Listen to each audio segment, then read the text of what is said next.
lupa taraga si am chaw value ni he degi driver oina chatlaga thabak su ga yawi ekhoi ngasi manipur degi laktaba Mr. Arambam Boby final Boby haira khangnaba mahaksi 8 times Mr. Universe aduga 5 times na Asia dagi medal purakhrami gold amasung silver bronze da aduga national di many times yaw hai have 25-26 times oirani ado mahak si ekhoi manon dang hi phangbasi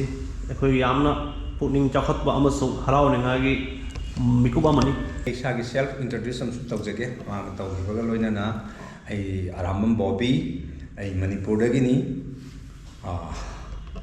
ai profession bodybuilder hai tare ko ai bodybuilder mani na ai gi title achievement jang sang mamang su hai bi gre kaino ni ai 25-26 times ai Indian national medal hai tare ko aduga Mr. Universe na 8 times gold medal ni ko 8 times aduga 5 times Mr. Asia and 3 times South Asian champion ai bo title jing sei phangre yam nungai ngasi smain taw na Tripura da ai lakpa sida smai koi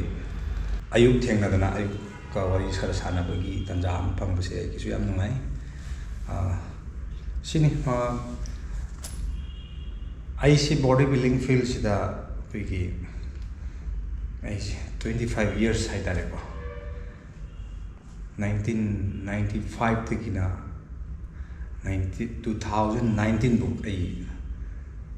level itana ai national level international level da ai participate tawna lagi adugi manung ko phang title me am ina phangjari post aduga international gi lairiba medal 21 haidare 21 medal sidi tasembadi sahi taragi manung ko phangba title ne aidi 2010 dagina 2019 buki manung da phangba international 21 medal se duni adu body building si horakka matamda thengnari khaiba haibni apanba mayam overcome torakhibu adugi matamda adugi maramda bodybuilding si amna araiba game oiramdre khoina hanbadadi kasu khalamde han bodybuilding sanadringai da yoche paksa da thangkalaga pakpha da phadoyegi wakhalam khalami adu maksu oiramdre sidi yamna strict tawbo ko yamna chaba thakpa tumba chaba sanaba matam naina sanaba chabaga sanabaga tumbaga ja umje yamna combination yamna nakna chatminaba yamna section ba game ma haitare adu masigi game se yauna bohna rapoda yam awahan badadi yamna men oina haidare ko chaba phangdaba yamna men oina chaba phangdaba ai ki family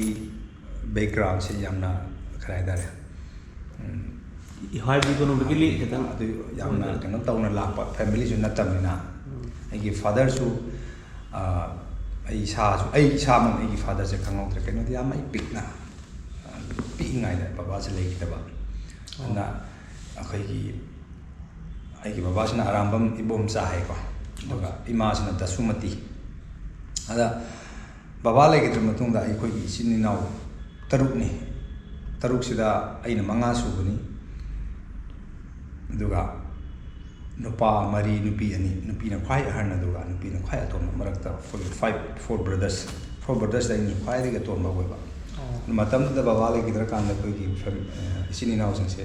isi na khwai an se se koi class 10 da tha da ngai aduna yam ping na to mani na ima na koi se yok pa da yam na wa ba da aduna wa ba mathak da ina musmaina sumba game ma sana pa sidi family da burden mo da aduna isana ima da ai ki family da ai ki brothers sing da moi sumai mai ki larik tamda ba khona bani na aina moi di sunye yata da isana ngang ona dum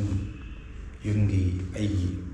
sa ba phangna ba gi dum thabak masa su dana ai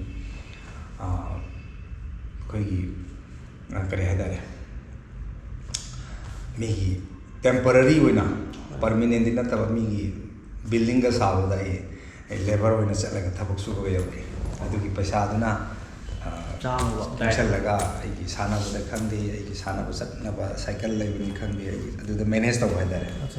aduga yam nungsiba aina kaw bo ngamoro doiba kaw bo ngamlaro masigi kanu yam nungsiba dare thaina koina ngang ngai da aina sumaina koi ki hingana bi dare ai som da ima da nomta yerumam da lebi ani da lebi ha bi ai ngonda iman pi bi ngam bi right lete aina hai ro su kana ga da uleta aduna isana thabak se adum tawjare hai dare ko matam da aina lambi da patara 10 rupees only 10 rupees lambi da aina taram bai dare taram thengne aina khullaga matam du gi rupa tara ga se am chaw value he de 30 years 30 years ko ka ana yamna value le bai dare ada rupa tara se khullaga aina koi ki manipur gi dilong muslim market hai ko dilong muslim market sida aina yu manta chalaga koi ki nganu macha do nganu macha je koi bak lo bi nganu macha desi nganu hai yes adugumba adu se ahum lo pulpa ahum pi matam da 3 rupees per piece per like adu ahum je laura ga aina da nganu se loira ga de create taw ga de chawthon ki pai da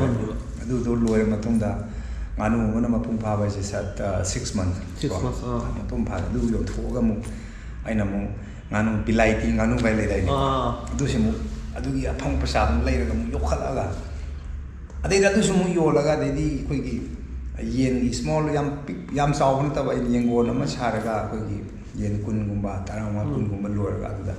ai gi diet ta manage ta na ba koi gi karai da adu girum khar ga phang ba se girum phang na ba hai da girum thang adu main taw da na yamna adu struggle adagi ai marak ma adagi koi gi leiba wana saba polang ga he do kan polang so am sare ba ise polang saw he ha polang saw he polang saw sare sare pajana hai budi yam pajana sare polang se gi pajana sarak pa se kya experience to lai ragi hai da wa ma gi sai se sida polang su thokani hai ngam me so my idea do ai hoi wa ma gi sai da polang wa ma ka kya thokani aduna wa ma gi sai se si wor ga polang su thokani ga wa si yeng da hai ngam me means tamai taw dana polang su ai akoi gi uncle akoi gi ipan dau sing hai da ko akoi gi hingkon to polang sa sare moi ma taw tamo di sa ga ni mai taw da matam da polang du patara pi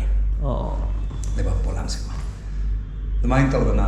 so mini du ma yam thengna ga kare adegi di sana basu lete matam da ko adegi di ai se adu taw taw na sina body building ki yaujin body building taw jing gi wani ko matam da ai di body building taw jing gi mamang da so many event mayam sana ga ai je an da ai gi life ki an sports da gymnast ne gymnast da ai sai ga ne sports authority of india ga letra adu da so ai matam khar le 100 meter 200 meter ko chen mi ko si athletic hai da athletics da khong thara matung da athletic ki sanari ngai athletic sigi koi gi ssb na koi gi matam du gi ssb na koi force am le ssb central force am da koi gi mongsang gai hai ba da group center am le ram ada koi si matam du cha ba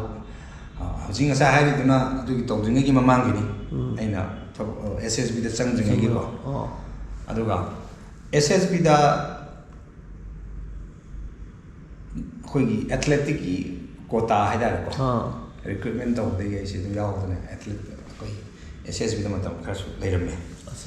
adu de ssb da lai se ai body building gi na te ko body building dia tu gi lak do ni lak do hoy ai di athletic ka sang mani adu ai athletic se sana bagi nama da koi gi कोई university ground हम नहीं Ground, अदुदा कोई athletic कोई मोंगसांग की SSB की athletic team से अदुदा चलगा सानी अच्छा मॉर्निंग इवनिंग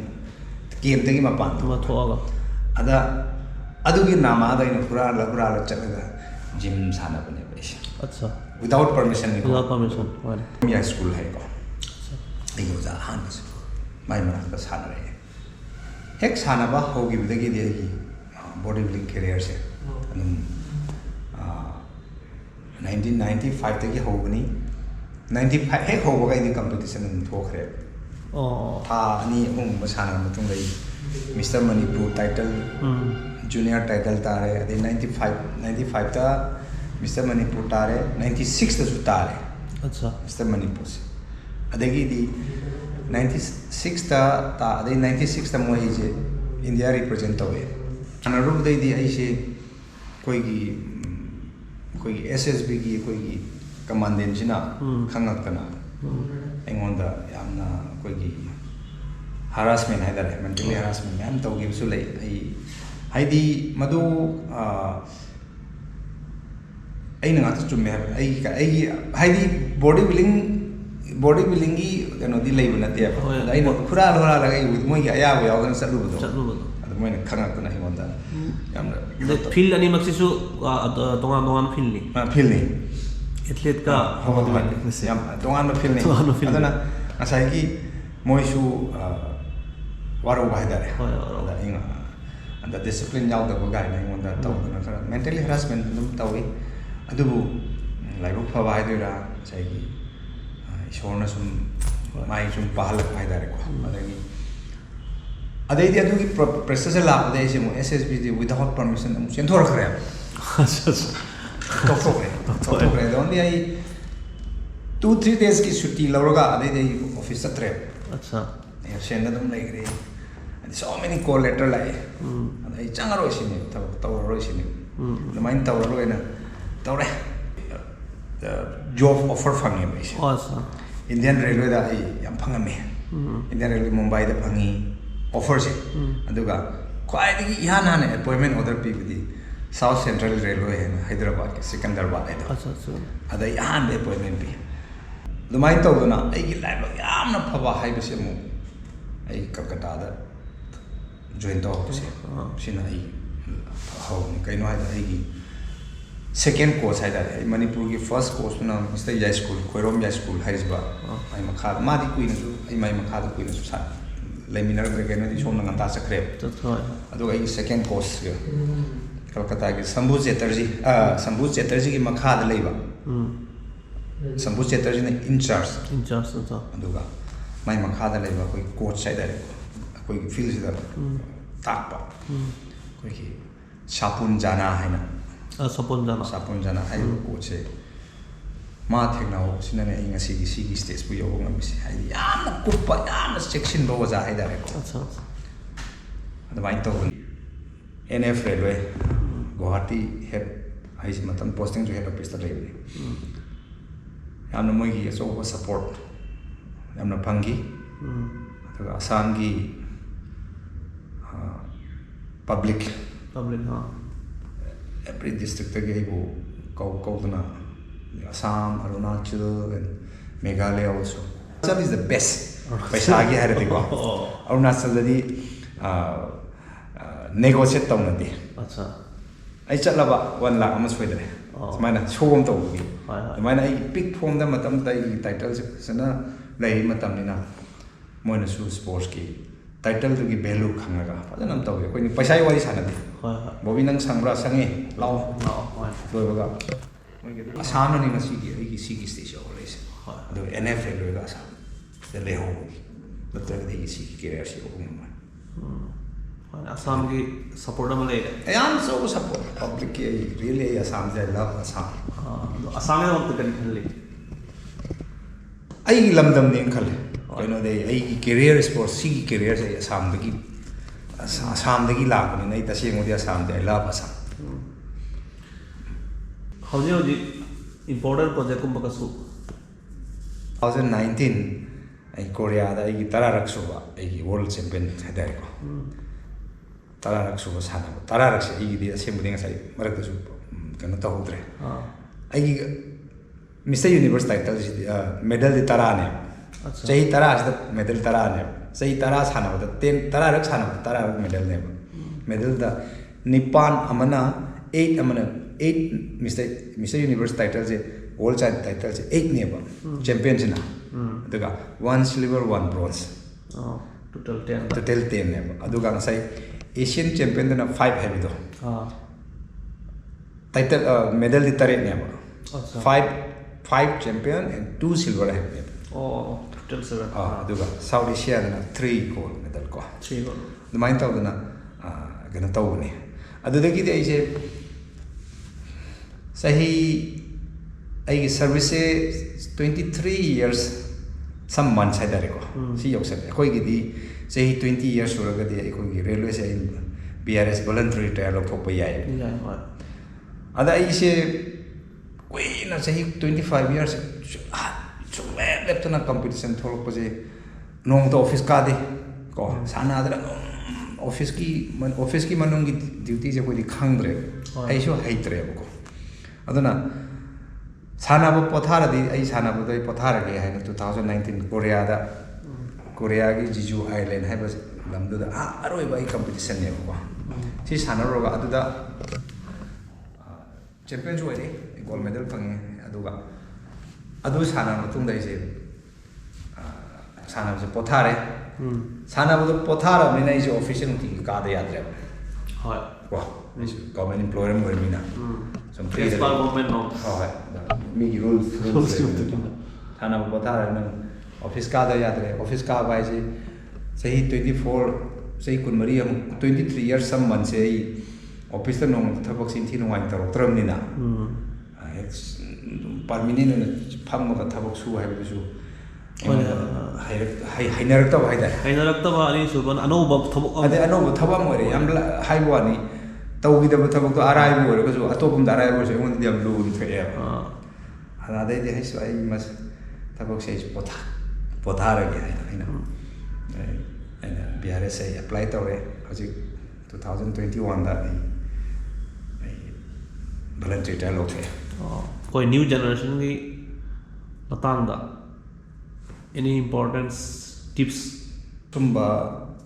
कोई फत्तबा चिंजा खाइदारे को फत्तबा चिंजा को फत्तबा निशा जाबाई जो लंग से फर होई मा सुमा मयाम से देगी कन गे हरगा दे हचांग फबा है से थौ तारे को हेल्थ को अदना हचांग फन लेना बा कोई I'm not for bodybuilding. Bodybuilding na atas na tana. Event ko. Healthy life se hoina ba. Adana drug ta ki thap to na ba. Adana healthy life se hoina na ba koi hawgal lagli ba koi youth hai dare ko. Youth sing si koi aphaba chinjak cha na aphaba exercise to na. Aphaba chinjak cha de aphaba hakjang pharani. Hakjang pharadi वखन लोइन फरने फबंग हातनी खंदुस आइदि positive लोमद लोइन खनबंग खलकने द मियो अकोइ यूथ सिंगसिना पॉजिटिव मा स्त खंदना लाइक लाइसु फजन तमदना हेल्थ इंपोर्टेंट तौदना सान सा साददना लैरगदि कोइ नॉर्थ ईस्ट से कोइ बॉर्डर प्लेस द लैरिबा कोइ केनो सिंगसि स्टेट में स्टेट सिंगसिगी कोइ यूथ सिंगसि मोइना ने कोइ फ्यूचर सेमदुस आइदि कोइ जेनरेशन सि मोइना ने सेमदुस हाइबदि एनी फील्ड दसु स्पोर्ट्स खंगदे कनि खंगदे अदुगी दमक्ता यामना हक्सांग फिट लेबा हाइबसि यामना इंपोर्टेंट पोट अमले लाइक तम भाइजु हेल्थ न यादरो लाइक चंग याद अदना हेल्थ सिन ख्वाइदगी इंपोर्टेंट हैन थमजरगा दनि sai nganjari se aduna health फनबा कोइ तमजिगी याम लुरि से कोइ नोटिस से जि खाइसिन हंजन साइरी मणिपुर सुमंगाइरे जी मणिपुर जी हौरे यूथ सिंगसी ड्रग की पाक ताव जौना त्रिपुरा सु मोरंगनी ऑलमोस्ट सेम त्रिपुरा सु मोरंगनी केनो दिस कोइ बॉर्डर प्लेस वे बा कोइ की ड्रग की बिजनेस वे एम सु वे बा ना सुमदि कन्नना बा कोइ यामना कोइ यूथ सिंगसे कोइ यामना कोइना सेक्शन लेदा बा सेक्शन बा मथौ ताइ मोइना नि लेबा कंदोरिसे future of bodybuilding North East oisano, India ki oisano. Body building se Yamna कोई इंडिया की कनोदे यम चौखले यम चौखले परफॉर्मेंस फजा वर्ल्ड स्टैंडर्ड तो की मत कोई की परफॉर्म पसंद पीबंग में इंडिया से को अदा हाई लेवल परफॉर्मेंस पीबंग हमने वो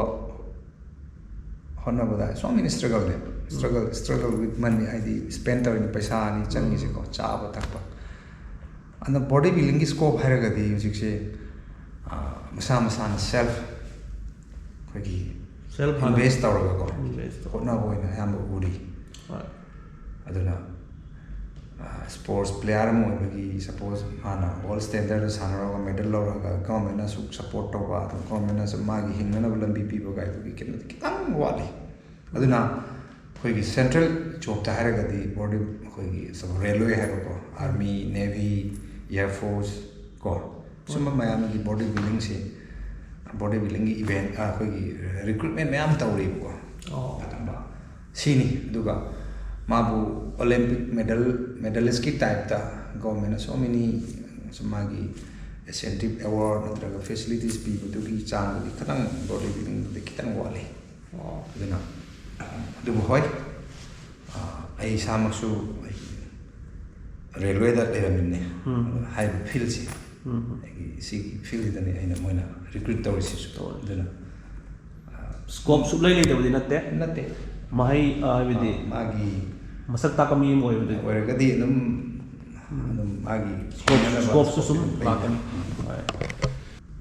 ai di ngasai ga ina 2010 ki world champion in han tar pase sida manipur gi matam congress government ni adagi state ki government sina aingonda palakni khak pibigi ko to laks adugi matung dagi di pirak tabduna mai anu continue nei world champion medal lawis aduna han bani duga hantak world champion mapal tararak sanaraba tararak medal law kanta pali government sina ko jusiki Indian government hoy lak tarak aingonda incentive award nena pb aihoi pokchaba lamdam manipur imalamdam gi damak government da oisano ba isagi private ki taraf ta gi oisano any kind of contribution haibadi ade government da haijaba body building gi maikai desu khari yengsin bigi damak appeal gumba to ki balai lo adudi ai every interview da dum atani ke ai di uji ai gi oina di ai central government ki job um tormi ai hingna bi chin jak ma di phangi ko aje hore ba beginner angang sing youth sana ba pacha me am manipur da international standard yo ba pacha ngang le kaya bi sana dori ba khoi ki sumbigi sigi posile any interview dim ta dum hai hore singi yang bi ra khitan to bi khoi gi ta to yare central government gumba atoppa mafam da phang ragdi phare aduna tabda su phangdaba state ta taina ta state adugum da state na pihiba yaoraba si yaudri manida yaudri ta hoje angang pacha si sei mga tara taruk sida international medal me am puthoina junior world medal draw pa ko junior world medal lo am me angang junior is di December thokada is ne Tripura di hana khangam di sisu yam nungsirak ba haidare means so many Manipuri Maitai pangal su yam leidana sida ko yam misunderstanding leiraga hingbagi paw se taw dai yam nungai aduga lam sisu gi yam nungsi ba haidare ko ngarang koina sum top country side da village da visit to kan ko kan manaba ko similar ko area so du ma sum ko phangba yam amai adu nei ni Tripura gi ko gi keno da hair ga konsi su ko gi fajana ko gi Manipuri maron se fajana ko gi na chapiram ba se gi dam thank you so much keno haidi kogi maitai panani haragasu